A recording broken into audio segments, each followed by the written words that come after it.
नमस्कार, मैं पायल और आप देख रहे हैं DNN India. Maharshi Dayanand Saraswati university Ajmer में आज एक दिवसीय संगोष्ठी का आयोजन हुआ, जिसमें मुख्य अतिथि के तौर पर विधानसभा अध्यक्ष वासुदेव देवनानी उपस्थित रहे। जहां मीडिया से वार्ता के दौरान देवनानी ने नई शिक्षा नीति के तहत हुए बदलावों को सुव्यवस्थित तौर पर लागू करने व अंग्रेजों की शिक्षा नीति में विद्यार्थियों को केवल डिग्री धारक या नौकरी धारक ही बनाने जैसे प्रावधान थे, परंतु 2047 में विकसित भारत में नई शिक्षा नीति के तहत विद्यार्थियों को बेहतर बनाएंगे, जो राष्ट्र को प्रथम रखे। महर्षि दयानंद सरस्वती यूनिवर्सिटी अजमेर में आज एक दिवसीय संगोष्ठी का आयोजन हुआ, जिसमें मुख्य अतिथि के तौर पर विधानसभा अध्यक्ष वासुदेव देवनानी उपस्थित रहे। जहां मीडिया से वार्ता के दौरान देवनानी ने नई शिक्षा नीति के तहत हुए बदलावों को सुव्यवस्थित तौर पर लागू करने व विद्यार्थी के साथ शिक्षण संस्थानों को आने वाले दिनों में शिक्षा नीति के तहत कैसे देखते हैं, उनसे जुड़े प्रावधानों को लागू करने के बारे में बताया। वहीं साथ ही विद्यार्थी के जीवन में महाविद्यालयों व शिक्षण संस्थानों की अहम भूमिका होती है, इसीलिए ऐसे शिक्षकों को प्राथमिकता देवें जो स्वयं उन्मुखी हो। उसके बाद ऐसे पाठ्यक्रमों की रचना करे जो विद्यार्थी में संस्कार व शैक्षिक वातावरण के स्तर को बढ़ाए। शैक्षिक वातावरण की रचना करे जिसमें लैब, खेल के मैदान बनाए जाएं, जिससे विद्यार्थी का शारीरिक व मानसिक स्तर बढ़े। आने वाले दिनों में जहां भारत को सिरमौर बनाने के हम सपने देख रहे हैं। अंग्रेजों की शिक्षा नीति में विद्यार्थियों को केवल डिग्री धारक या नौकरी धारक ही बनाने जैसे प्रावधान थे, परंतु 2047 में विकसित भारत में नई शिक्षा नीति के तहत विद्यार्थियों को बेहतर बनाएंगे, जो राष्ट्र को प्रथम रखे। भारत में नई शिक्षा नीति 2020 में लागू हुई। पिछले 4-5 वर्षों में यहाँ पे कोई विशेष प्रगति नहीं हुई। हालांकि उस शिक्षा नीति में मूल जो केंद्रित है वो भारत केंद्रित है, विद्यार्थी केंद्रित है, जिसमें हम भारत को कैसा देखना चाहते हैं उसको लेकर के उस शिक्षा नीति में कई प्रकार के प्रावधान हैं और उसमें मल्टी एंट्री भी है, साथ में विषयों का भी फ्रीक्वेंसी है, क्रेडिट सिस्टम है। लेकिन मूल रूप से जो कंसंट्रेशन है वह यहाँ के जो शिक्षा के संस्थान हैं, उसमें विशेष रूप से विश्वविद्यालय हैं यहाँ पे आज। तो विश्वविद्यालय की उसकी भूमिका क्या हो, इस विषय संगोष्ठी का मूल है। तो उसमें वहाँ का जो शिक्षक है सबसे पहले उसका ओरिएंटेशन हो, शिक्षक ओरिएंटेड हो करके फिर पाठ्यक्रम की रचना उसके अनुसार करे। फिर पाठ्यक्रम रचना के बाद फिर विद्यार्थियों में वैसा संस्कार, तो शैक्षिक वातावरण बने, वैसी वहाँ पे सुविधाएं जैसे आधुनिक कंप्यूटर लैब हो, खेल के मैदान हो और वहाँ पे सारी चीज़ें उपलब्ध हो, संरचनाएं वो उसको ठीक की जाए। तो निश्चित रूप से ये जो शिक्षा नीति है ये भारत को सिरमौर बनाने वाली है। पिछले 200 सालों के अंदर जिस प्रकार के यहाँ पे अंग्रेजी राज में भारतीयता के साथ काटने की सारी नीतियाँ चली, उसके बाद पिछले 75 साल भी केवल हम डिग्री प्रदान करने वाले या नौकरी करने वाले युवक ही तैयार करते रहे। तो आज आवश्यक है कि जब 2047 में हम विकसित भारत देखना चाह रहे हैं तो उस अनुसार नीति में परिवर्तन करते हुए एक नई पीढ़ी को हम भारतीयता के आधार पर शिक्षा दें और ऐसे लोग तैयार करें जिनके जीवन में राष्ट्र प्रथम हो, तो ये देश आगे बढ़ेगा, हम भी सब लोग सहभागी बनेंगे।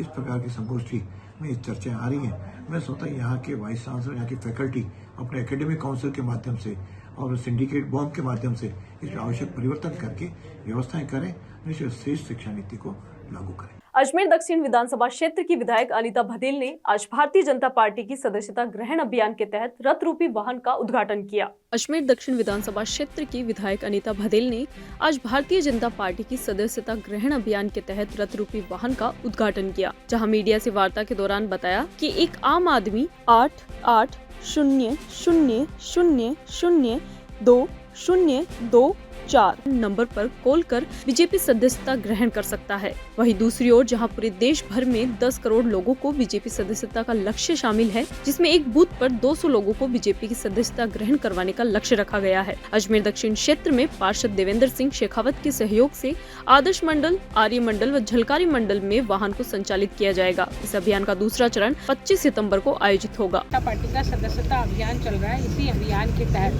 माननीय प्रधानमंत्री जी ने 2 सितंबर को अपनी सदस्यता ली है। उसके बाद से पूरे देश भर में एक नंबर 8800002024 पर फ़ोन करके एक आम व्यक्ति भी भारतीय जनता पार्टी की सदस्यता ले सकता है। आज इसी क्रम में अजमेर दक्षिण में एक वाहन रथ के रूप में आज चलाया गया है, जिसका उद्घाटन अभी आपके सामने आपने देखा, सबके सामने हुआ है। आम लोगों को प्रेरित करने के लिए ये वाहन बनाया गया है ताकि अधिक से अधिक लोग सदस्य बने। हमारे प्रत्येक बूथ पर 200 सदस्य बनाने का लक्ष्य कार्यकर्ताओं को दिया गया है। उस लक्ष्य के तहत लगातार अजमेर दक्षिण में लोगों को सदस्य बनाया जा रहा है और 10 करोड़ पूरे देश भर में बनाने का लक्ष्य है। इसके हम शीघ्र ही प्राप्त करेंगे। इसके बाद 25 तारीख के बाद दूसरा चरण प्रारंभ होगा, जिसमें सक्रिय सदस्यता का कार्यक्रम चलेगा। और इस तरह से हमारे पार्षद देवेंद्र जी शेखावत जी द्वारा, पूर्व युवा मोर्चा के आप जिलाध्यक्ष भी रहे हैं, ये वाहन अजमेर दक्षिण में चलाने हेतु निर्मित किया गया है, जिसे आदर्श मंडल, आर्य मंडल और झलकारी वायुमंडल में। लोकसभा में नेता प्रतिपक्ष राहुल गांधी के खिलाफ भाजपा एवं उसके सहयोगी दलों द्वारा की गई अभद्र एवं अमर्यादित टिप्पणी के विरोध में आज राजस्थान प्रदेश कांग्रेस कमेटी के निर्देशानुसार अजमेर शहर जिला कांग्रेस कमेटी द्वारा शहर अध्यक्ष विजय जैन के नेतृत्व में जिला कलेक्ट्रेट पर कांग्रेसियों ने जमकर नारेबाजी कर विरोध प्रदर्शन किया और जिला कलेक्टर अजमेर को राष्ट्रपति के नाम ज्ञापन सौंपा। लोकसभा में नेता प्रतिपक्ष राहुल गांधी के खिलाफ भाजपा एवं उसके सहयोगी दलों द्वारा की गई अभद्र एवं अमर्यादित टिप्पणी के विरोध में आज राजस्थान प्रदेश कांग्रेस कमेटी के निर्देशानुसार अजमेर शहर जिला कांग्रेस कमेटी द्वारा शहर अध्यक्ष विजय जैन के नेतृत्व में जिला कलेक्ट्रेट पर कांग्रेसियों ने नारेबाजी करते हुए उग्र प्रदर्शन किया। शहर जिला कांग्रेस कमेटी के नेतृत्व में प्रदर्शन करते हुए रैली के रूप में कांग्रेसी नेता, पदाधिकारी और कार्यकर्ता जिला कलेक्ट्रेट कार्यालय पहुंचे और जिला कलेक्टर अजमेर को महामहिम राष्ट्रपति के नाम ज्ञापन सौंपा। ज्ञापन में राहुल गांधी के खिलाफ अभद्र एवं अमर्यादित टिप्पणी करने वाले नेताओं के खिलाफ सख्त कार्यवाही करने की मांग की गई। शहर अध्यक्ष विजय जैन ने बताया कि कांग्रेस नेता राहुल गांधी को भाजपा नेताओं एवं उनके सहयोगी दलों द्वारा जान से मारने की धमकी अशोभनीय है और प्रधानमंत्री मौन है। इस पर कांग्रेसी नेताओं ने कहा कि केंद्र की भ्रष्ट भाजपा सरकार देश की जनता का ध्यान महंगाई, बेरोजगारी और भूखमरी से हटाकर इस तरह का उन्माद फैला रही है। प्रदर्शन में कांग्रेस के नेता, पदाधिकारी और सैकड़ों कार्यकर्ता उपस्थित रहे। आज पूरा देश देख रहा है किस तरह सत्ता में बैठी हुई पार्टी और उसके सहयोगी दलों द्वारा देश की विपक्ष के नेता और कांग्रेस पार्टी के हमारे नेता माननीय राहुल गांधी जी को अपशब्दों का उपयोग किया जा रहा है। उनको जान से मारने की धमकी दी जा रही है, उनको राष्ट्रद्रोही कहा जा रहा है, देशद्रोही कहा जा रहा है। कोई जीप काट के लाने की बात कर रहा है, कोई कह रहा है तेरी दादी की तरह तेरे को भी जो है ख़त्म कर दिया जाएगा। और इस पे प्रधानमंत्री अगर चुप्पी साधे बैठे हैं तो एक देश के लिए बहुत शर्म की बात है कि प्रधानमंत्री जी आपका चेहरा मुक्ता देश के जनता के सामने आ चुका है कि आपकी कथनी करनी में फर्क है। राहुल गांधी जी ने देश में एक अलग जगाई है और राहुल गांधी जी ने देश को बता दिया किस तरह देश को बेचा जा रहा है, किस तरह देश के टुकड़े करने की प्रयास किया जा रहा है और किस तरह सत्ताधारी अपने संविधान को तोड़ मरोड़ कर और ऊपर जो है उन एजेंसियों का दुरुपयोग कर रही है जो संवैधानिक एजेंसियां हैं। तो उस चीज़ को आज आम जनता समझ चुकी है। प्रधानमंत्री जी आप अपनी पार्टी के नेताओं को या तो निष्कासित करें, अन्यथा हमने राष्ट्रपति महोदय के नाम आज जिलाधीश महोदय को जो है ज्ञापन पत्र सौंपा है उनकी सदस्यता रद्द करने के लिए कि जिन नेताओं में अपने शब्दों को तोलने का वो नहीं है और जो बिना उसके बोल रहे हैं उन नेताओं को राजनीति करने का अधिकार नहीं है। देश की राजनीति में ऐसे नेताओं को तुरंत प्रभाव से बाहर करना चाहिए जो देश में विद्रोह पैदा करना चाहते हैं और देश की जनता को सड़क पर उतरवाना चाहते हैं। जब देश में विपक्ष के नेता राहुल गांधी जी के ऊपर जब उनकी हत्या करने की बात की जाती हो, जब उनके जवान काटने की बात की जाती हो, उसके ऊपर जब उन्हें इनाम घोषित किया जाता हो, फिर भी देश की सरकार चुप बैठी है, मौन बैठी है। मेरा आप लोगों के माध्यम से निवेदन है कि राहुल गांधी जी पर जिन लोगों ने आरोप लगाया उनकी चाहे राज्यसभा की सदस्यता हो, चाहे लोकसभा की हो, चाहे विधानसभा की सदस्यता हो, उनके विरुद्ध भारतीय दंड संहिता के तहत कार्रवाई करके उनके ऊपर कार्रवाई की जानी चाहिए। और उसके साथ साथ मैं निवेदन करना चाहता हूं कि राहुल गांधी जी को अतिरिक्त सुविधा, अतिरिक्त सुरक्षा उनको प्रदान की जानी चाहिए।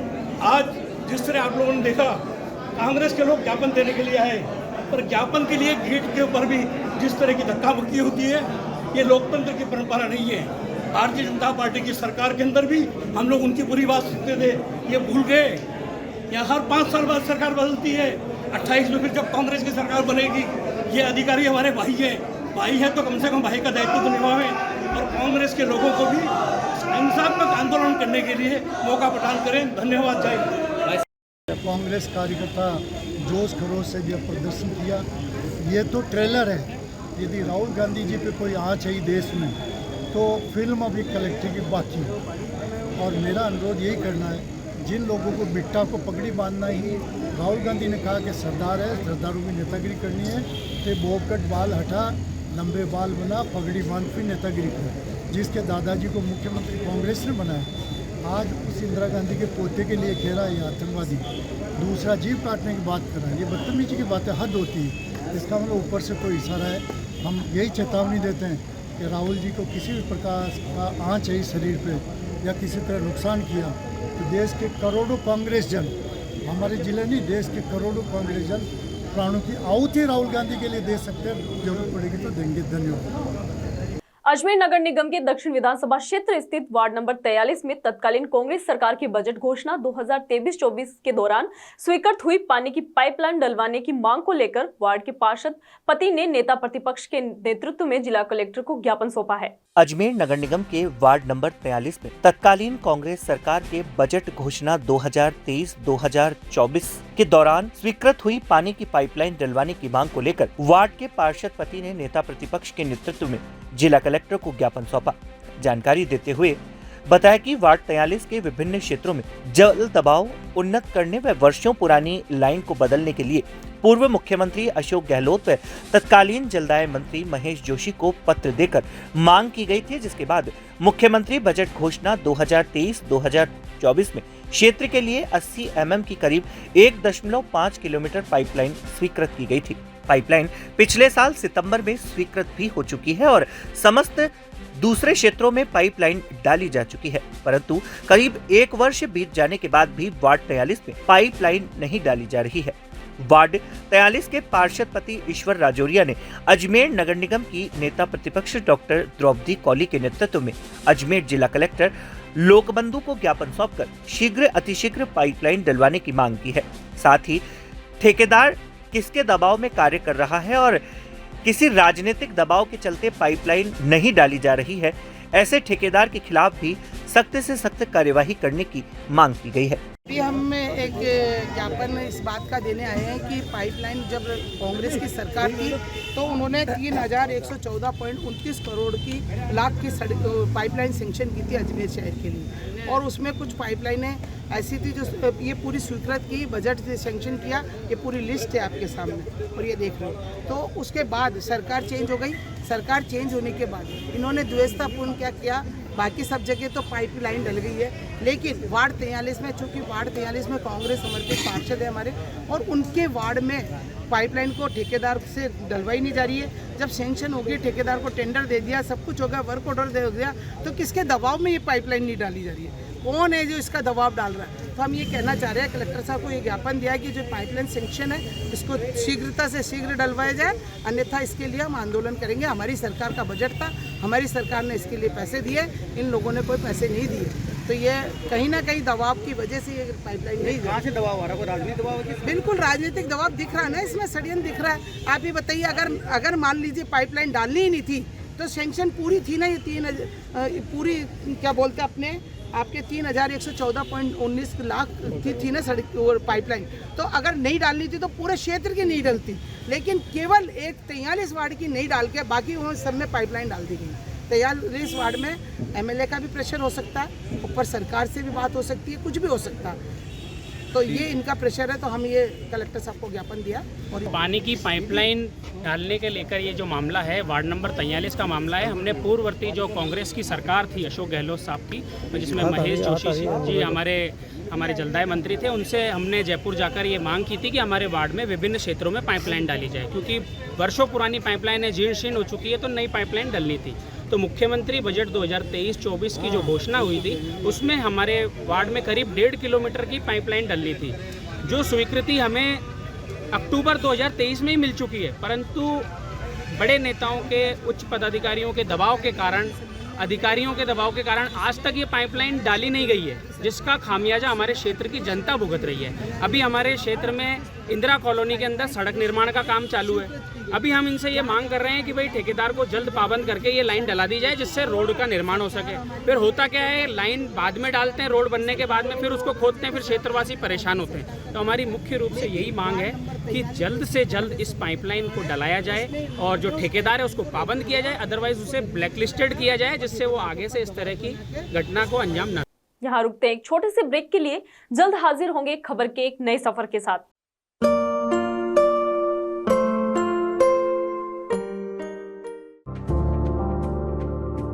Are you not excited? Holidays will be very boring for me.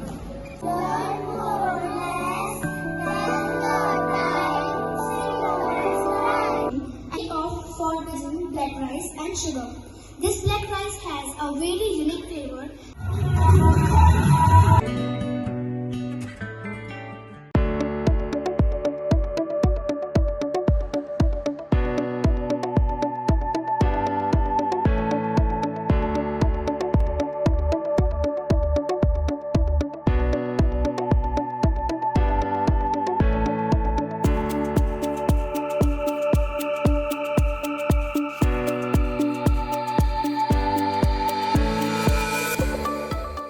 लगातार बारिश होने के साथ मौसमी बीमारियों एवं मच्छर जनित बीमारियों के मरीजों की संख्या भी तेजी से बढ़ने लगी है और अजमेर संभाग के सबसे बड़े जवाहरलाल नेहरू चिकित्सालय में मरीजों की लंबी लंबी कतारें लगने लगी है। अव्यवस्थाओं के कारण घंटों मरीज लाइन में लगकर परेशान हो रहे हैं।